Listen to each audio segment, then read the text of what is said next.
son premier voyage en Afrique en avril prochain. Le pape Léon XIV devrait se rendre en Algérie, au Cameroun, en Guinée équatoriale et peut-être en Angola. Une visite alors que le Cameroun vient de traverser une crise électorale. Au moins 2000 personnes arrêtées lors des manifestations qui ont suivi la présidentielle sont toujours détenues. On fait le point avec notre correspondant à Yaoundé, Marcel Amoko. Selon une source haut placée à la présidence camerounaise, 3 villes devraient être visitées. Yaoundé, la capitale, Bamenda, en zone anglophone, où sévit depuis 2016 un conflit armé qui a déjà fait des milliers de morts et des dizaines de milliers de réfugiés et de déplacés internes. Et puis voilà, la capitale économique. Avec un brin de malice, notre interlocuteur rappelle que la congrégation d'origine de Léon XIV, l'ordre de Saint-Augustin, aime consulter les anciens qu'il respecte. Le Cameroun n'en est pas à sa première visite papale. Si le pape François n'avait jamais foulé le sol camerounais, ses prédécesseurs en avaient fait une destination majeure. Jean-Paul II y a effectué 2 visites apostoliques. Benoît XVI, quant à lui, avait choisi le Cameroun pour son premier voyage en terre africaine en mars 2009. Il reste à savoir quels seront les thèmes qui seront abordés lors des échanges entre le souverain pontife et les autorités de Yaoundé. Pour l'opposition camerounaise, loin d'être un adoubement du pouvoir en place, la visite du pape Léon XIV devrait être l'occasion pour le souverain pontife d'aborder les thèmes de la réconciliation nationale, la libération de ce qu'elle considère comme des prisonniers politiques, mais aussi la justice sociale qui demeure un enjeu majeur. Alors, si je m'adresse au pape, c'est parce que je souhaite être la voix des prêtres africains qui sont traumatisés ici en Europe depuis un certain nombre de temps, depuis un certain temps. Je ne cesse de subir le harcèlement de la part de Monseigneur Michel Guéguin. Monseigneur Michel Guéguin me harcèle. Je pense que les prêtres africains qui viennent en mission en Europe, en Occident, ne doivent pas être obligés de faire des choses qu'ils ne sont pas prêts à faire et surtout qu'ils ne sont pas dans leur culture. Et c'est pour cela que je demande au pape d'interpeller le vicaire général de l'archidiocèse de Paris, Monseigneur Michel Guéguin, d'arrêter de me harceler. S'il va... Bonjour, bonsoir, selon où vous trouvez dans le monde. Je vous demande de vous abonner, d'activer la cloche de notification, de commenter, liker, de partager, que nous puissions agrandir notre communauté, qu'on ne laisse plus le narratif entre les mains des vendeurs d'illusions, des faiseurs de buzz et des impérialistes. Bien. Vous aviez écouté ces 3 extraits de vidéo. La première, c'est un prêtre camerounais appelé François Xavier qui est harcelé en France par selon ce qu'il dit, Monseigneur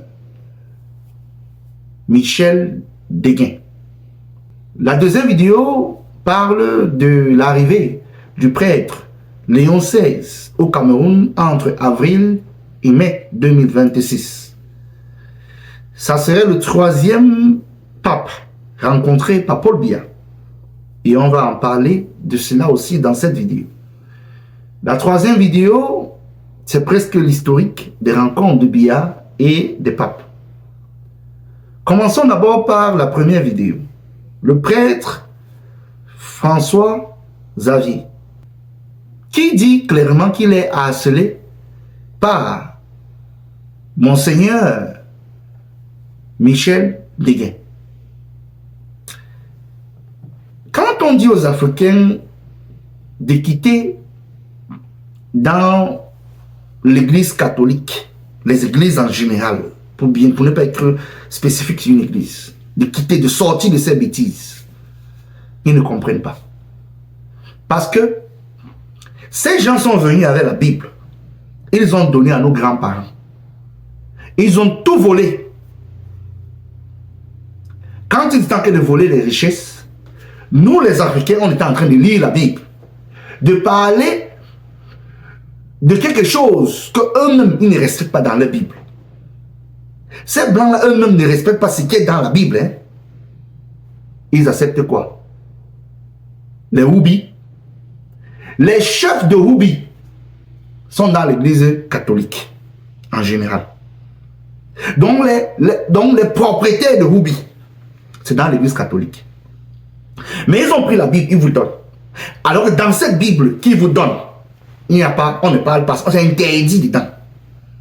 Mais ils veulent pratiquer leurs choses à eux.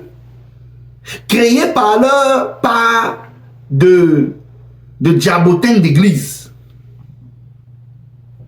De venir faire le solam, les panzizi, les courbes, toi je passe à des prêtres africains.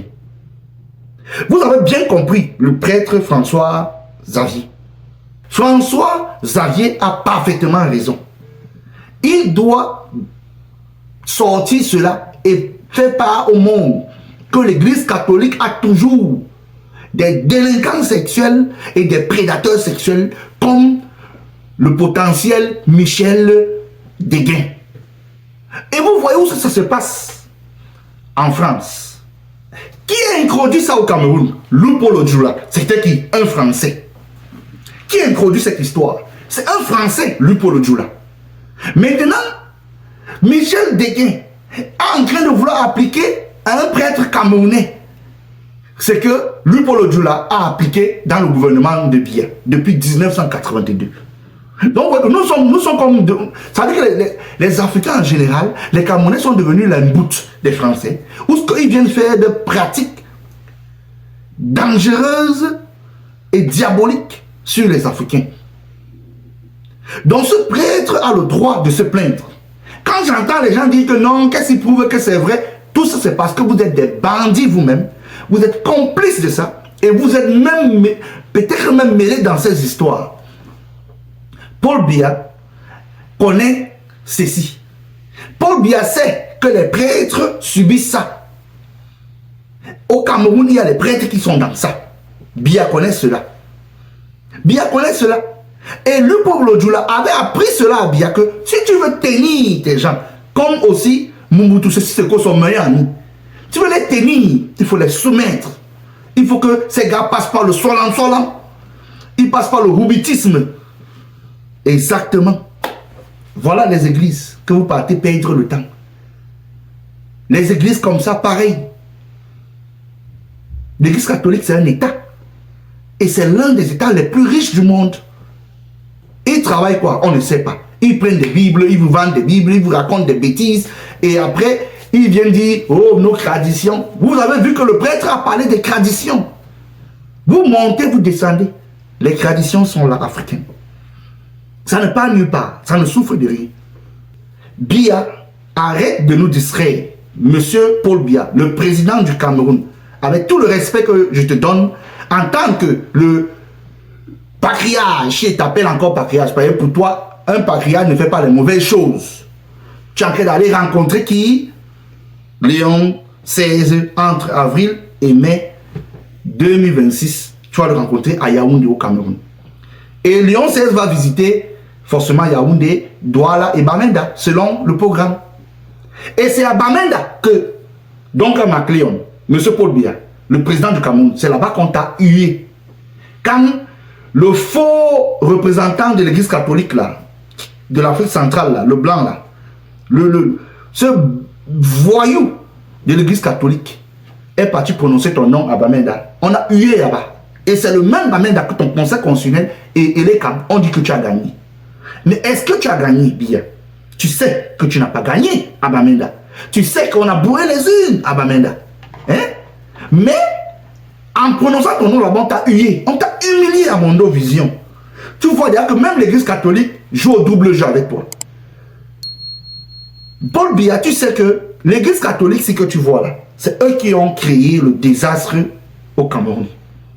Ils sont complices avec toi. Les histoires de Houbi, c'est sorti à partir de l'église catholique. Les histoires de pédo, quoi là, c'est sorti à partir de l'église catholique. Donc, Biya, tes rencontres que tu fais avec tes papes ne servent à rien au Cameroun. Ça n'apporte que les histoires diaboliques au Cameroun. Nous, on n'en veut pas l'arrivée du pape Léon XVI. Ça ne nous intéresse pas. Parce que ce même pape-là, tu as rencontré Jean-Paul II 2 fois, en 1985 et en 1995. Jean-Paul II au Cameroun, tu l'as rencontré 2 fois. Ça a changé au Cameroun. Ça a empêché que les Camerounais ont des problèmes économiques. Ils ne parviennent pas à manger 1000 francs par jour. Ça a empêché que les Camerounais soient muselés au Cameroun. La répression politique. L'inflation au Cameroun. Tu as rencontré Benoît XVI une fois, en 2009. Ça a apporté quoi au Cameroun? Rien du tout. Zéro. Nada. La pauvreté a augmenté. 43 ans que tu as fait. 2009. Il n'y a eu rien jusqu'à maintenant. Rien. Le pape François a refusé de venir au Cameroun. Parce qu'on connaît, tu as essayé, mais il a refusé. Parce qu'il a vu que tu es dans la tromperie, dans la duperie, en tant que patriarche. Il a eu une honte de venir se placer devant toi et de faire l'hypocrisie.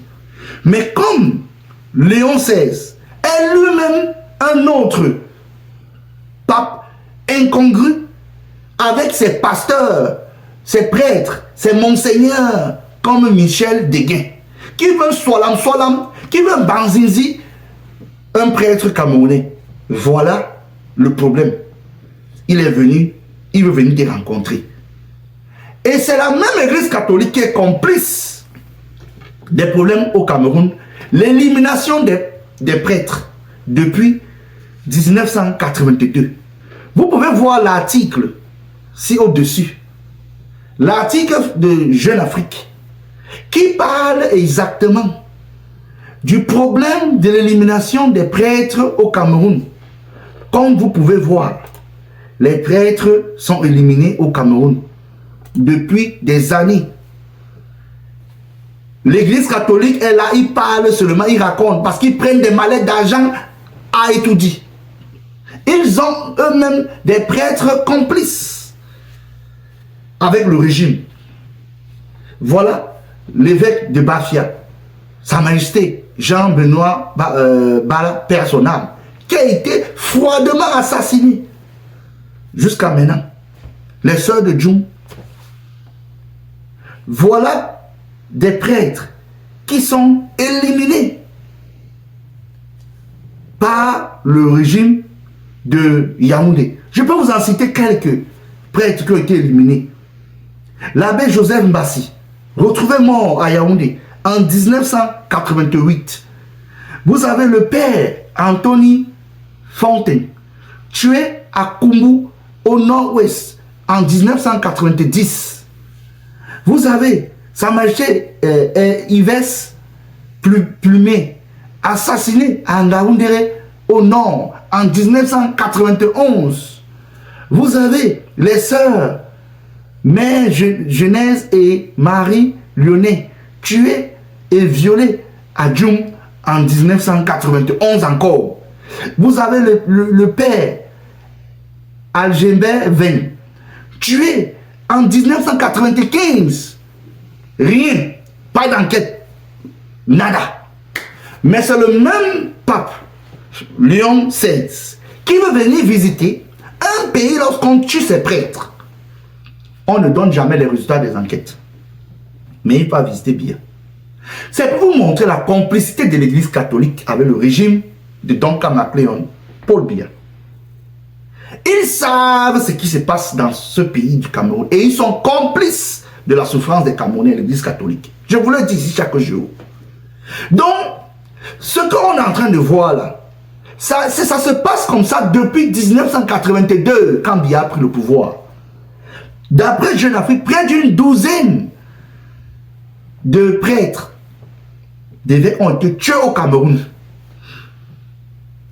Sans suite des enquêtes. Parce que vous pouvez voir, quand vous voyez des prêtres et des évêques aller rencontrer Ngongo avant les élections, pendant les élections, vous pouvez comprendre. C'est un problème de facio, d'argent, de gombo. Et Biya joue très bien le jeu. Mais à un moment, même, on se fâche contre Biya, alors que l'église catholique elle-même est complice de ce qu'il arrive. On ne peut pas se fâcher même contre le régime de Biya. Ce n'est pas à Biya d'imposer, de faire les efforts pour l'Église catholique. C'est l'Église catholique de mettre la pression et de rester ferme. Mais comme l'Église catholique, c'est une église qui est en majorité corrompue, qui marche avec des soutanes, du banditisme, pour venir tromper les Africains et nous dire que, oh, vraiment, le sauveur va revenir sur terre. Il va revenir quand? Avec vos mauvaises choses-là. Quel sauveur qui va venir encore ici sur terre? Vous êtes dans les coups de Ruby, vous êtes dans les coups de pédo, truc. Vous voulez vraiment qu'il vienne sauver qui? On est tous foutus à cause des histoires comme ça. Une église qui a des écoles, les universités, les centres médicaux.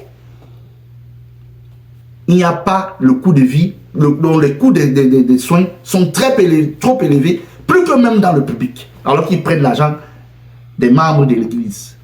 C'était ça. Donc, vraiment, le père François Xavier, je peux que dire que si l'église ne fait rien pour toi, tu as un choix. Soit tu quittes de l'église, tu reviens dans tes traditions comme tu as eu à dire, soit tu vas passer à l'abattoir et te faire solam, te faire banzizi par derrière. Soit si l'église t'aime beaucoup, de plus que c'est le deuxième endroit que tu peux te plaindre parce qu'on t'avait d'abord envoyé dans un autre endroit et on t'a aussi harcelé là-bas, ils t'ont changé d'endroit. Ils savent ce qui se passe à l'église catholique. Surtout en France, je parlais des prêtres qu'on envoie en France. En Europe même en général. Méfiez-vous. Parce que les responsables des diocèses là-bas, ce sont les gens qui passent dans tous les râteaux et les trous qu'ils voient. Le Banzizi n'a pas d'endroit précis. Il passe seulement. Donc si vous êtes sage, sortez de ces églises, revenez dans vos traditions.